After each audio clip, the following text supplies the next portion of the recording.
Hello mga listeners! Bago kayo magsimulang makinig sa kwento, sana ay huwag ninyong skip ang mga ads. Malaking tulong po ito sa amin upang maipagpatuloy namin ang paggawa ng mga kwentong maibabahagi sa inyo. Maraming salamat sa inyong suporta. At sana ay mag-enjoy kayo sa pakikinig. Happy listening! Hi, ako si Harrison, 22 years old. First year college student ako noon sa STI College Tarlac, kung saan kumukuha ako ng Bachelor of Science in Accountancy. Marami akong pangarap sa buhay at nagsisikap akong makapagtapos ng pag-aaral para matulungan ang pamilya ko at magkaroon ng mas magandang kinabukasan. I am originally from Laguna, pero dahil sa mga problema sa pamilya, napilitan kaming lumipat sa Tarlac kasama si Mama at ang iba kong mga kapatid. Tatlo kaming magkakapatid, isang babae at dalawang lalaki. At ako ang panganay sa aming lahat. Hindi naging madali ang paglipat dahil kinailangan naming iwan ang nakasanayan naming buhay at magsimula muli sa isang bagong lugar. Lumipat kami sa Tarlac dahil kinailangan naming iwan si Papa. Habang tumatagal, naging mapang-abuso na siya at nalulong sa ipinagbabawal na gamot. Kaya nagpa siya si Mama na ilayo kami sa sitwasyong iyon. Para sa kaligtasan at kapakanan naming magkakapatid, umalis kami at sumama kay Mama sa probinsya niya sa Tarlac. Doon namin sinubukang magsimula muli at bumuo ng mas tahimik at mas maayos na buhay. First day ko sa school noon at halo-halong emosyon ang nararamdaman ko. Kinakabahan ako dahil bagong lugar, bagong mga tao, at panibagong environment ang haharapin ko. Pero kasabay ng kaba ay ang excitement. Dahil sabik din akong maranasan ang college life dito sa Tarlac at makakilala ng mga bagong kaibigan. Umaasa ako na magiging maayos ang bagong simula na naghihintay sa akin. Maaga akong dumating sa campus noong araw na yon. Suot ko na agad ang kumpletong uniforme ko. Puting polo, itim na slacks, at ID lace na nakasabit sa leeg ko. Dahil first day, akala ko required na agad ang uniform. Kaya sinigurado kong maayos ang aking pananamit. Habang naglalakad ako papunta sa classroom, napansin kong karamihan sa mga estudyante ay naka-civilian pa lang. May naka-t-shirt, may naka-hoodie, at may naka-jeans. Doon ako biglang napaisip. Ay, parang ako lang yata ang naka-uniform? Pagpasok ko sa classroom, lalo kong napansin ang kaibahan ko sa lahat. Halos lahat ng kaklase ko ay naka-casual na damit lang. May ilang tumingin sa akin, may nagbulungan, at may napangiti. Uy, naka-uniform agad siya! Narinig kong bulong ng isang babae sa katabi niya. Napangiti na lang ako at medyo nahiya sa sarili ko.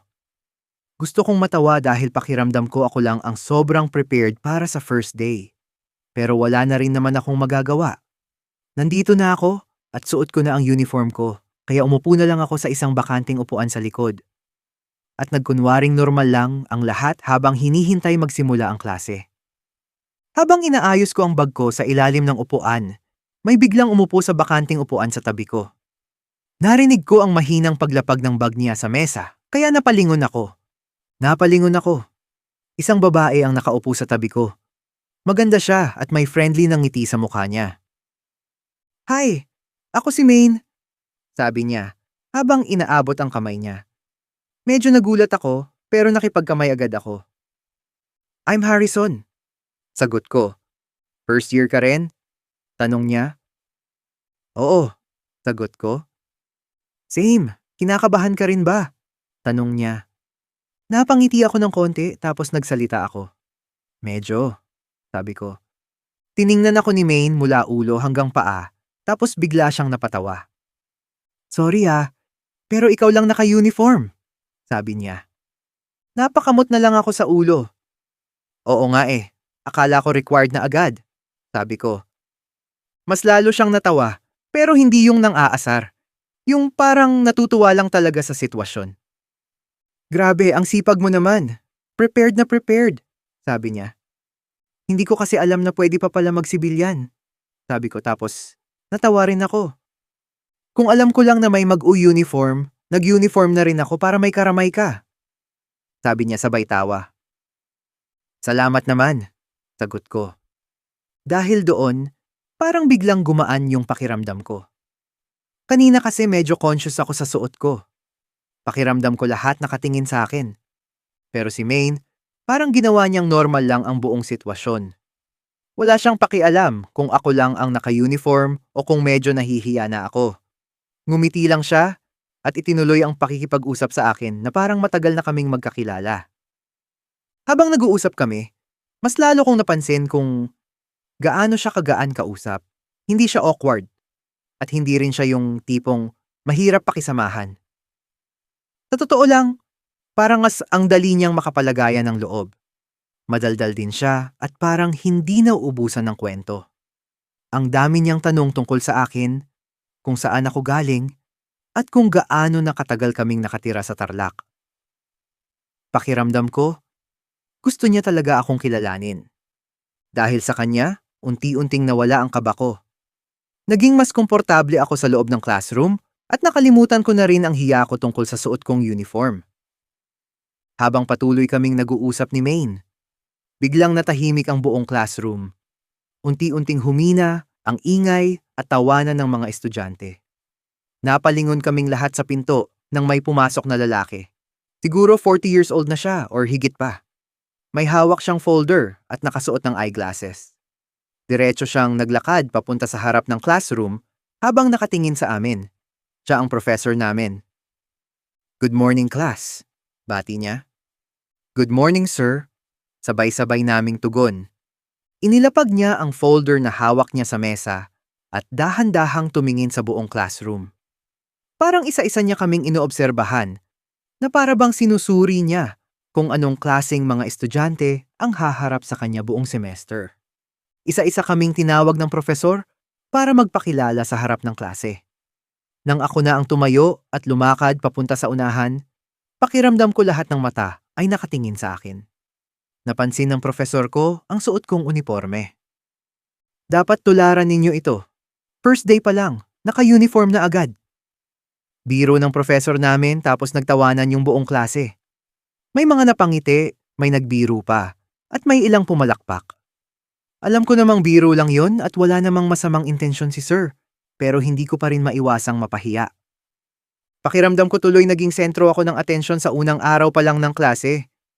Gusto ko na lang bumalik agad sa upuan ko at magtago sa sobrang hiya habang patuloy ang tawanan ng mga kaklase ko.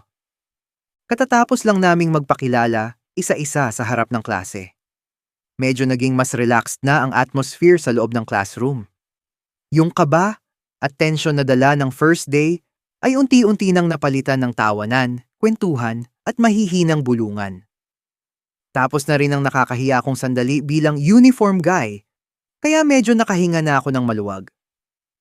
Habang nagsasalita ang professor namin sa harap ng klase, biglang may kumatok sa pintuan. Agad na natahimik ang buong classroom.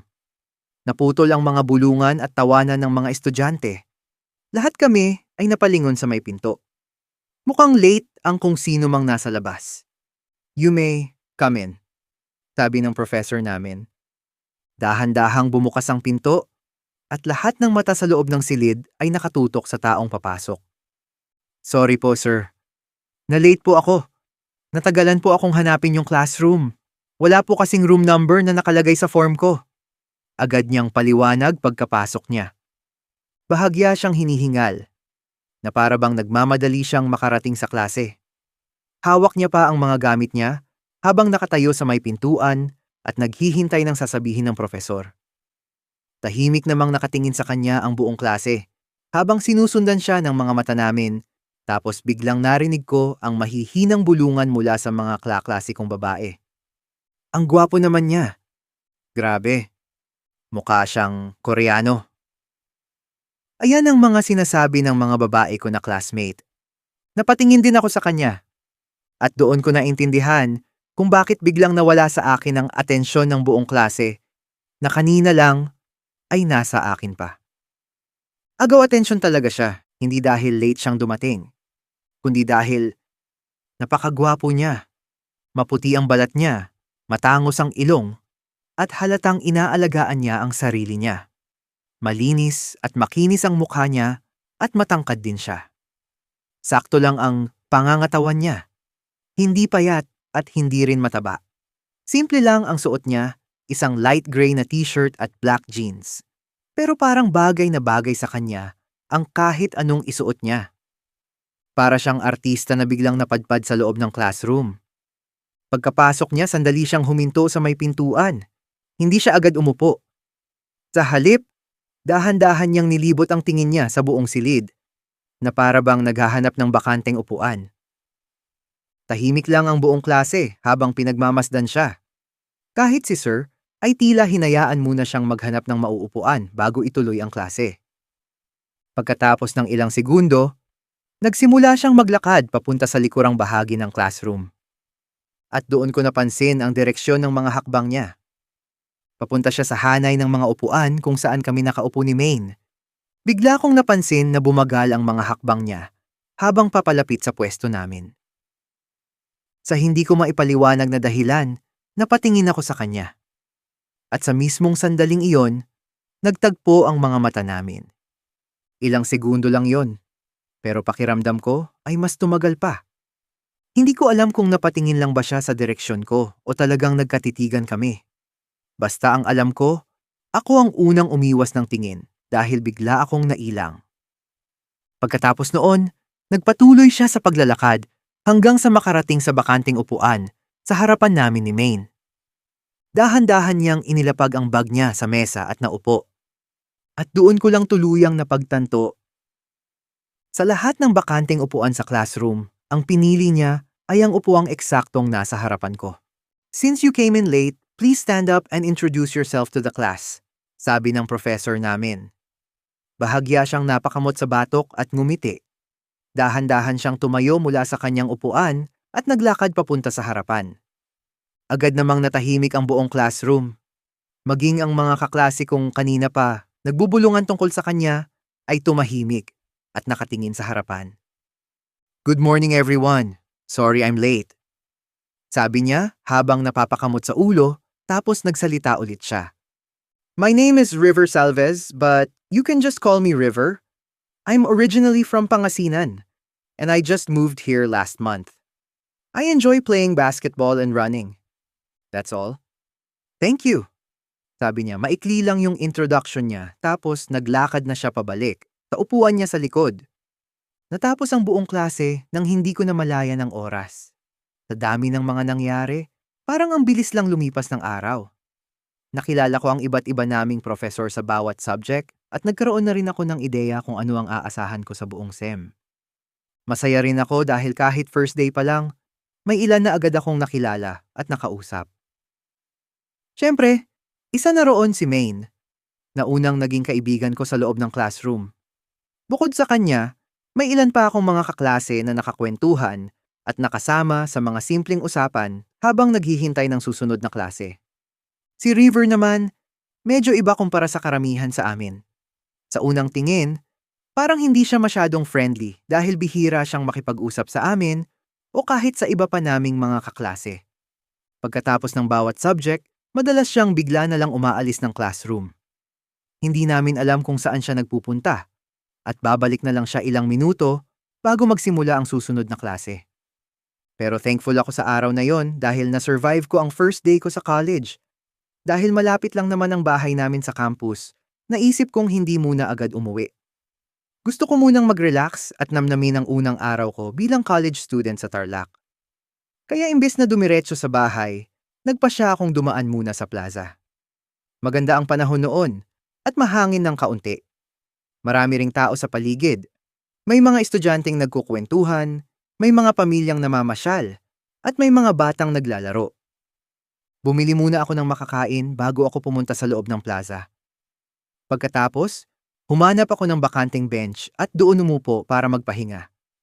Habang kumakain, tahimik ko lang na pinagmamasdan ng paligid. May mga batang masayang naghahabulan at nagtatawanan sa gitna ng plaza. May ilan ding mga estudyante na nakatambay kasama ang kanilang mga kaibigan, nagkukwentuhan, at nagpapalipas ng oras din. Habang kumakain ako at nakatingin lang sa paligid, bigla akong may narinig na boses sa tabi ko. "Pwede makiupo?" tanong niya. Agad akong napalingon at bahagyang nagulat sa nakita ko. Si River pala. Yung late ko na classmate kanina. Meron siyang dalang pagkain at milk tea. Ah, oo naman, sagot ko. Umayos pa ako ng upo at bahagyang umurong para mabigyan siya space. Thanks, sabi niya habang umuupo sa tabi ko. Hindi ko alam kung nagkataon lang ba o sadyang pinili niya ang bench na inuupuan ko. Malawak naman ang plaza at marami pang bakanting upuan sa paligid, kaya hindi ko maiwasang mapaisip kung bakit dito pa siya naupo sa tabi ko. Pero hindi ko na lang yung pinansin. Tahimik lang kaming magkatabi habang pinagmamasdan ng mga tao sa paligid.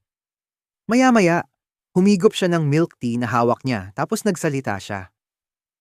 Tiga dito ka lang ba sa Tarlac? Tanong niya. I think 4 months pa lang ako dito sa Tarlac. I'm originally from Laguna. Sagot ko. Ganun ba? Same pala tayo. I just moved here too. 2 months pa lang ako dito sa Tarlac. Malapit sa SM Tarlac yung tinitirhan ko ngayon. Sabi niya. Nagkwentuhan lang kami ni River habang nakatambay sa plaza. Doon ko siya unti-unting nakilala. Madaldal din pala siya. Kung tutuusin, halos magkapareho sila ni Mayna na madaldal. Arehong maraming kwento at hindi nauubusan ng sasabihin kapag komportable na sila sa kausap nila. Ikinwento niya sa akin na mahilig siya sa basketball at regular din siyang nag-gym. Halatang active siya at sanay sa sports. Akala ko nga suplado ka, biro ko sa kanya. Hindi naman, nahihiya lang talaga ako. Sagot niya. Parang hindi ka naman mahiyain. Sabi ko habang natatawa. Medyo introvert kasi ako. Hindi ako yung tipo na basta na lang makikipag-usap sa mga tao, lalo na kung kakakilala ko pa lang. Sagot niya. I see. Kaya pala lagi kang umaalis pagkatapos ng bawat subject? Sabi ko. Yeah, medyo na overwhelm lang ako kapag maraming tao. Kaya lumalabas muna ako. Feeling ko nauubos yung energy ko agad. Sagot niya.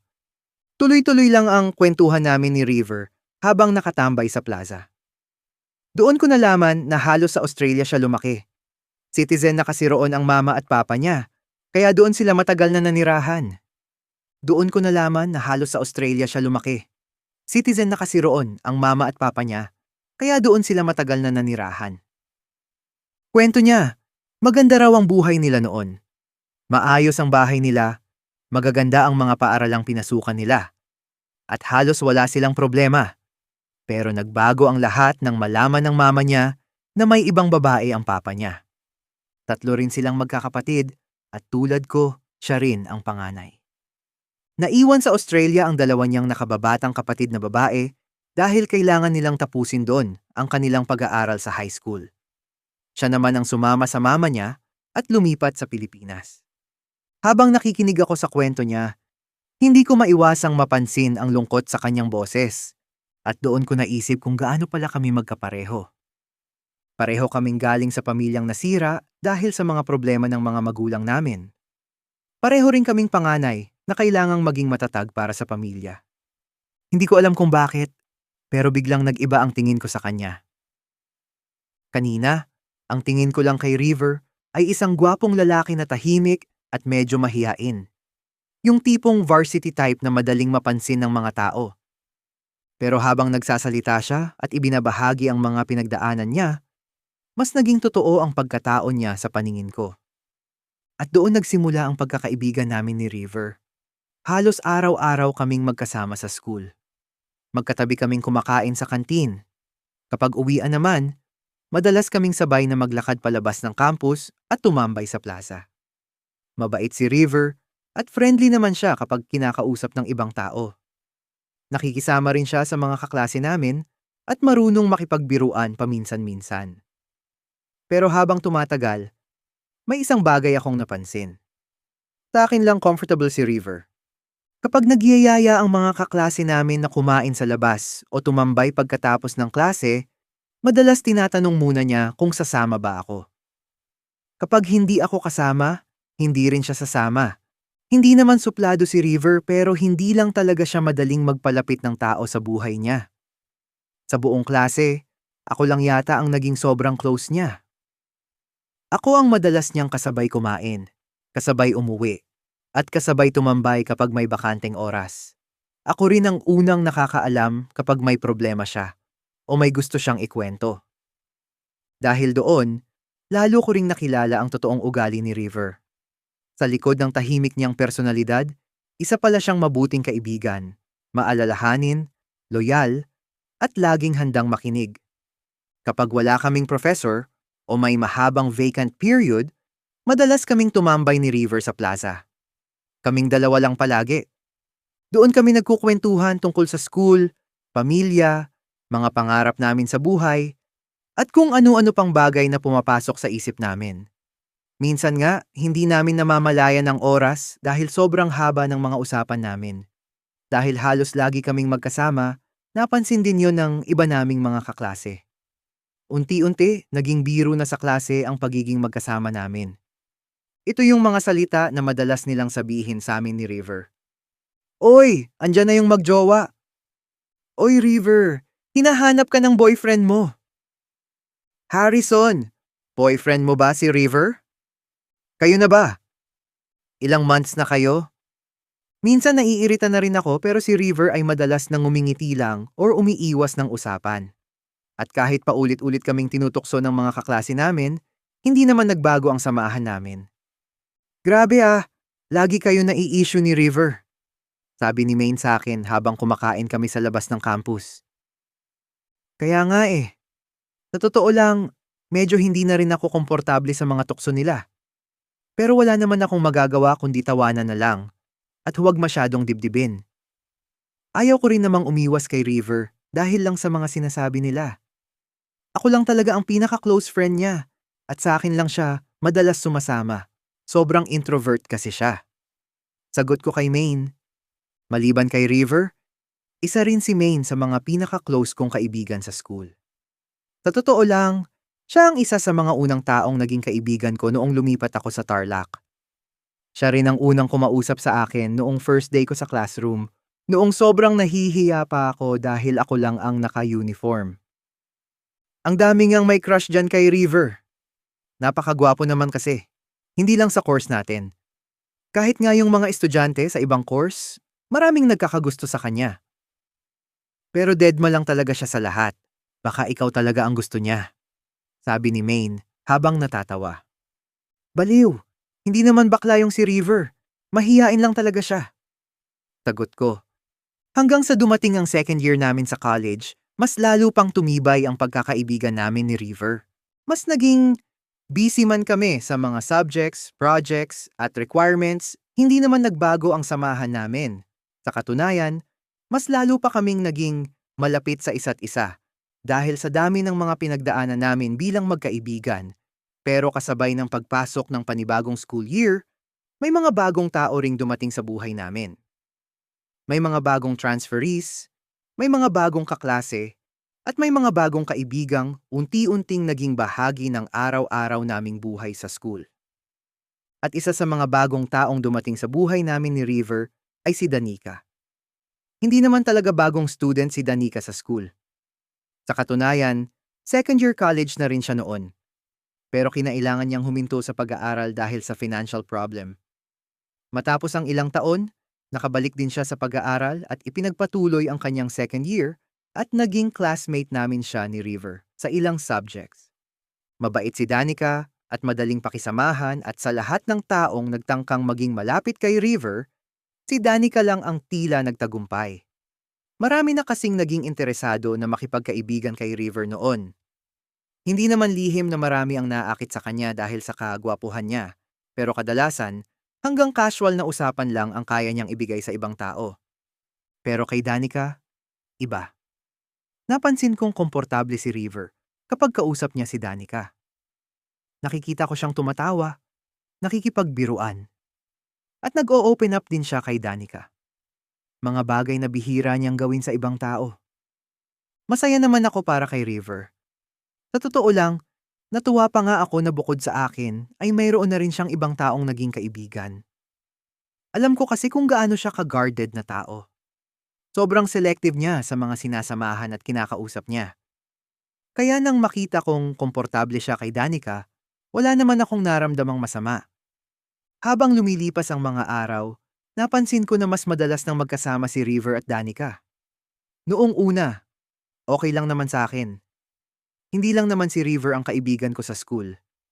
Nariyan si Maine, si Alexis, si Carl. At marami pa akong ibang kaklase na malalapit din sa akin.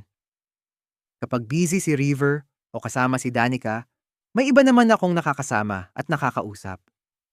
Hindi habang buhay na sa akin lang iikot ang mundo ni River. Natural lang na magkaroon siya ng iba pang kaibigan at maging malapit sa ibang tao. Hanggang sa isang araw, may sinabi sa akin si River na hindi ko inaasahan. Magkasama kami noon sa plaza, sa parehong lugar, kung saan nagsimula ang pagkakaibigan namin ilang taon na ang nakalipas. Pre, may sasabihin ako sa'yo, sabi niya. Bakit? Ano yun? Tanong ko kasi mukha siyang masaya. Girlfriend ko na si Danica, sabi niya habang nakangiti. Talaga? Congrats, pre, sabi ko. Hindi ko alam na may nabubuo na palang something sa kanila ni Danica. Pero masaya ako. Habang nagsasalita siya tungkol sa kung paano sila naging magkasintahan, nakikinig lang ako at pilit na nakikisabay sa saya niya. Pero sa loob-loob ko, may bahagi ng sarili ko na nainis.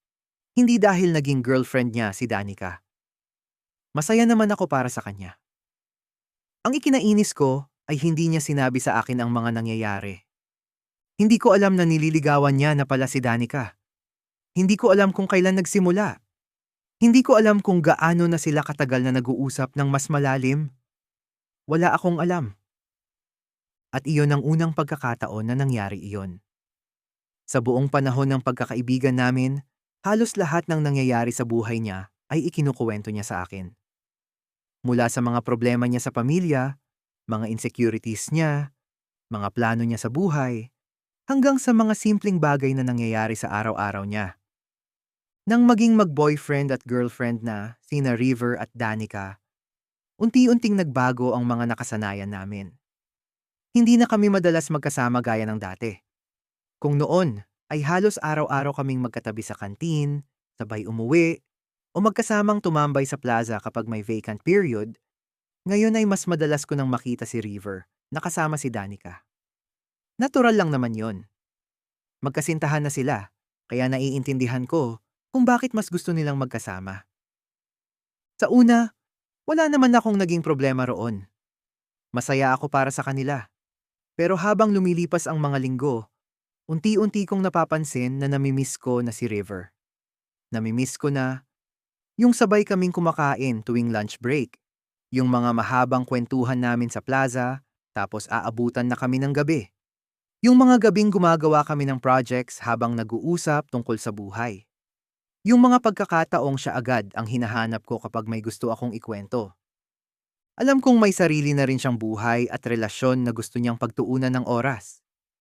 Pero sa tuwing nakikita ko silang magkasama ni Danica, hindi ko maiwasang maalala kung paano kami dati. Nasanay akong palagi siyang nariyan. Nasanay ako na palagi kong kasama si River. One time, pauwi na ako galing school nang maisipan kong dumaan muna sa plaza. Hinatid ko din kasi si Maine sa sakayan ng jeep pauwi sa kanila. Habang naglalakad ako, nasa lubong ko si River at Danica. Magkahawak sila ng kamay habang nag-uusap at nagtatawanan. Pagkakita nila sa akin, pareho silang ngumiti. Oy pre, bati ni River. Hi, sabi naman ni Danica. Nag-smile lang ako sa kanilang dalawa tapos diretso lakad lang sila at nilampasan ako. Naiwan akong nakatayo habang pinapanood silang papalayo. At noong mga sandaling iyon, nakaramdam ako ng sakit sa dibdib. Hindi ko maintindihan kung bakit. Hindi naman kami nag-away.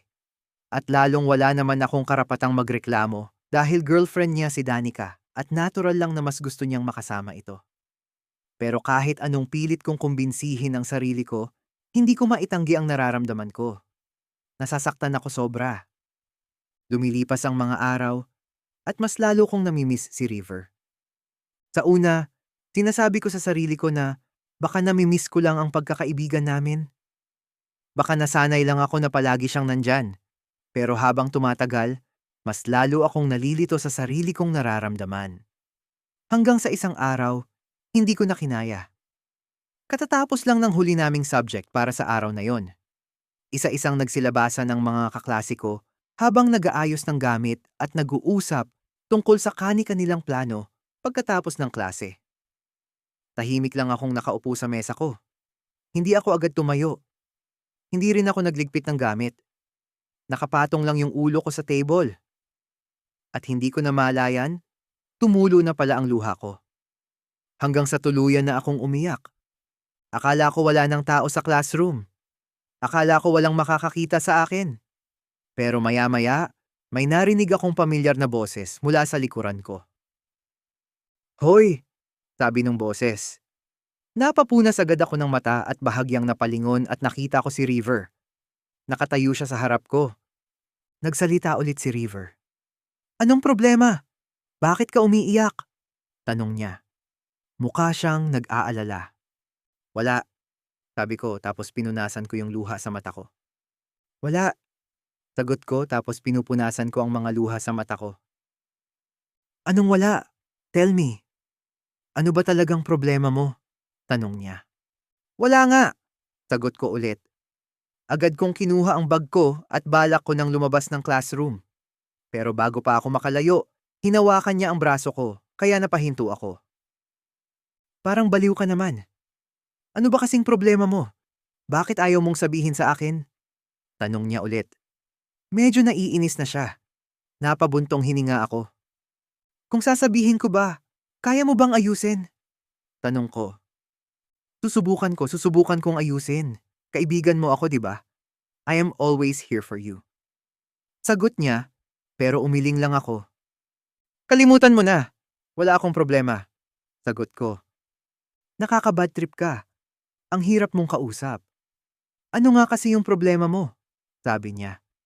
Halatang nauubusan na siya ng pasensya. Hindi na naman ako sumagot. Muli akong naglakad papunta sa pinto, pero mabilis niya akong hinarangan and he locked the door. "Hinding-hindi ka lalabas dito hanggat hindi ko alam kung anong nangyayari sa'yo," sabi niya. Seryoso na ang tono ng boses niya. At sa sandaling iyon, parang tuluyan ng bumigay ang lahat ng pinipigilan ko. Hindi ko na kayang itago pa. Hindi ko na kayang magpanggap na okay lang ako.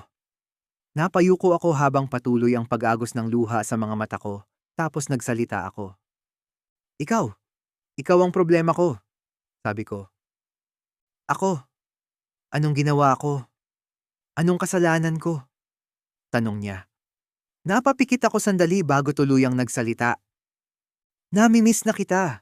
Mahal kita. Mahal na kita, River. Nasasaktan ako kapag nakikita ko kayo na masaya ni Danica," sabi ko. Halatang nagulat siya sa sinabi ko. Nakatayo lang siya sa harap ko. Parang hindi niya alam kung paano niya tatanggapin ang mga salitang kagagaling lang sa bibig ko. "Nabitin ba kayo sa kwento ni Harrison at River? Sa tingin ninyo, ano kaya ang magiging reaksyon ni River sa pag-amin ni Harrison? Tama ba ang nararamdaman niya? O mas lalo lang nitong guguluhin ang lahat?" Well, kahit hindi ninyo sabihin, may kasunod pa talaga ang kwentong ito. Marami pang mangyayari at marami pang sikreto ang mabubunyag sa mga susunod na bahagi. Pero para malaman namin kung excited pa kayo sa continuation ng story, mag-comment lang ng River and Harrison para sa part 2. At huwag kalimutang i-like, i-share, at mag-subscribe para hindi ninyo ma-miss ang susunod na kabanata ng kanilang kwento. Don't miss out on our latest wild and unfiltered stories.